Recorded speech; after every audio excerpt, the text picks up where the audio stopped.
Shalom, shalom, merveilleux peuple de Rehoboth, que la grâce et la paix du Seigneur soient ton partage ce matin. Nous nous retrouvons encore, bien-aimés, dans le cadre du pain quotidien. Prophète Rufin, nous allons ce matin lire un passage. D'abord le thème, nous allons aborder l'épreuve de la foi.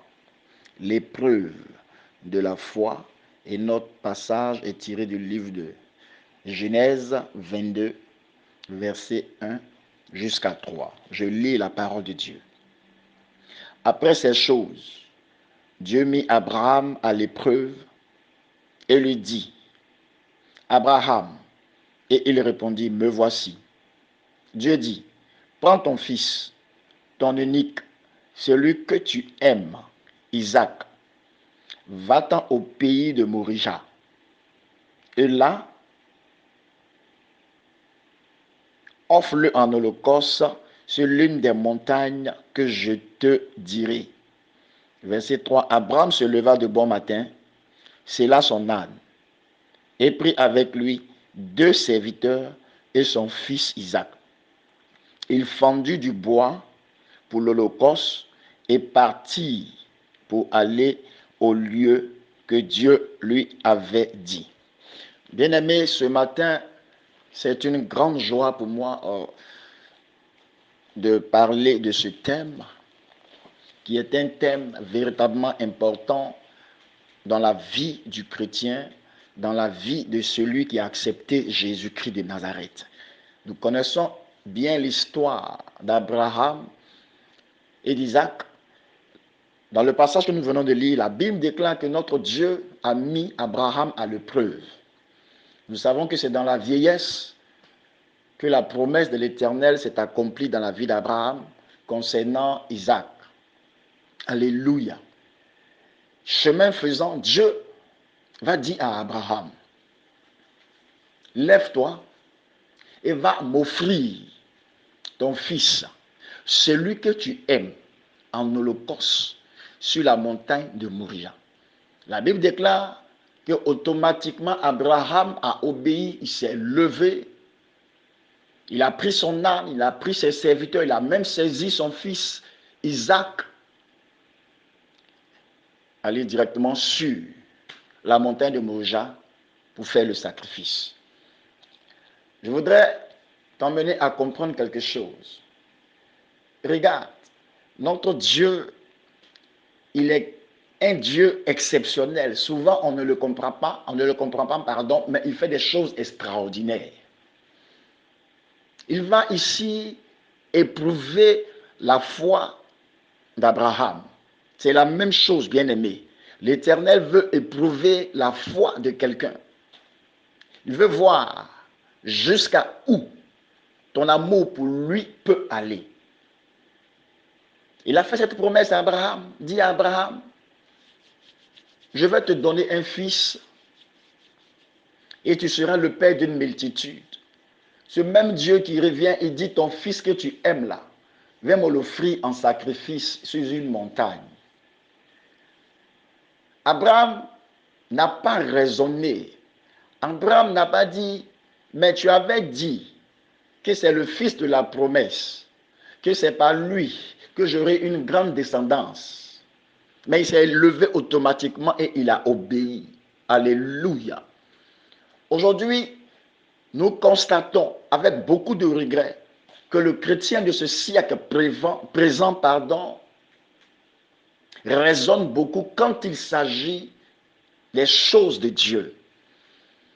Dieu a donné une parole à Abraham, une recommandation. Qu'est-ce qu'il a fait? Il a tout simplement obéi parce que ça vient de Dieu, parce que c'est Dieu qui lui a parlé.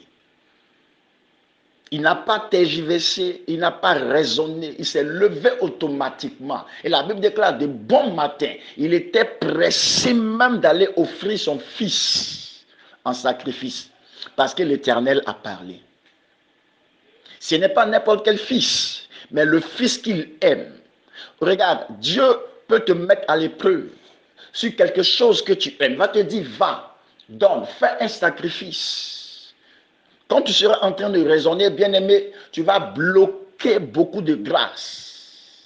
Parce qu'au bout de l'épreuve, il y a la bénédiction, il y a la réponse, il y a la grâce de Dieu qui est manifeste, qui t'attend. Obéis tout simplement. Chrétien de robot, toi qui m'entends, obéis tout simplement. Quand l'Éternel te demande de faire un sacrifice, fais-le sans réfléchir. Parce que notre Dieu n'est pas un Dieu qui se contredit. Je suis sûr qu'Abraham avait cette révélation parce qu'il savait, Dieu lui avait dit, tu seras le père d'une multitude. Et cela doit passer par son fils Isaac, qui est le fils de la promesse. Il s'est levé et il a obéi parce que mon Dieu que je sais, le Dieu que tu écoutes ce matin, ne se contredit jamais. Alors, bien-aimé, ce matin, obéis à sa voix. Obéis à sa voix, car l'Éternel va te tester. L'Éternel va te mettre à l'épreuve pour voir ton degré d'amour pour lui. Et le cœur de Dieu a été réjoui quand Abraham a obéi. Quand nous allons plus loin, la Bible déclare, Abraham était sur le point de sacrifier Isaac, son fils. Et l'Éternel va lui répondre sur cette montagne quelque part. Abraham, Abraham, ne fais pas du mal à cet enfant. Je viens de voir que tu m'aimes véritablement. Alléluia. Est-ce que l'Éternel peut dire cette même phrase-là pour toi qui m'entends? Fils de Rehoboth, depuis Paris, depuis Abidjan, de Plateau, Yopougon, est-ce que l'Éternel peut dire ce matin, mon fils, je vois que tu m'aimes. Tu n'as pas refusé de m'offrir un sacrifice de valeur. C'est vrai, cela est important à tes yeux. Cela te coûte cher. Mais tu n'as pas hésité à me l'offrir comme sacrifice. Alors tu es béni. Et l'Éternel a pourvu. Il y a eu là un bélier qui est apparu automatiquement. Regarde, au bout de ton obéissance, par rapport à ta foi, il y a une récompense qui vient du ciel pour toi ce matin, dans le nom de Jésus-Christ de Nazareth. L'Éternel va toujours te tester. L'Éternel va toujours te mettre à l'épreuve pour voir la dimension de ton amour pour lui. Alléluia. Notre Dieu, nous dit la parole de Dieu, est le rémunérateur de notre foi. Je ne veux pas ici étaler la signification de la foi. Voilà, parce que nous connaissons beaucoup d'enseignements sur la foi. Mais je veux te dire une seule phrase, ma conception actuelle de la foi. Pour moi, la foi, c'est oser. Pour moi, la foi, c'est oser. C'est de prendre le risque. Quand tu oses, mais tout en comptant sur la main puissante de Dieu qui va répondre favorablement. C'est lui qui manifeste une foi authentique. C'est lui qui accepte d'offrir à Dieu quelque chose de valeur. Parce que Isaac avait de la valeur aux yeux d'Abraham. C'était son fils, le fils de la promesse, le fils qu'il a obtenu dans sa vieillesse. Bien-aimé, c'est tellement qu'il y a des choses précieuses qui sont dans ta vie. Tu as un bien quelque part. L'Éternel veut te mettre à l'épreuve par rapport à ce bien. Il va te dire, va, donne à mon serviteur, donne à ma maison, afin que l'œuvre de Dieu avance. Mais ne tergiverse pas, ne raisonne pas, ose. Obéis tout simplement, fais comme Abraham. Alors tu verras, comme l'Éternel a pourvu sur la montagne de Moriah, l'Éternel aussi va pourvoir à tes besoins. Car l'Éternel est Jéhovah, Jireh, le Dieu qui pourvoit. Il est ton pourvoyeur. Alors ne doute pas dans ton cœur. Quand il te dit de faire quelque chose, fais-le. Cela sera bénéfique pour toi. Alléluia. Et Abraham, à la suite de son obéissance, de cette foi, de cet amour qu'il a manifesté, il a eu la récompense. Quelque chose est descendu du ciel. La manne va descendre dans la vie de quelqu'un ce matin. Quelqu'un qui obéit à la parole de Dieu. Quelqu'un qui ose. Quelqu'un qui manifeste un amour profond, sans faille pour son Dieu. Alors l'Éternel te visite ce matin. Bien-aimé, que cette portion de cette parole t'accompagne tout le reste de ta vie sur terre, dans le nom de Jésus. Bénédiction à toi et à toute ta famille. Amen.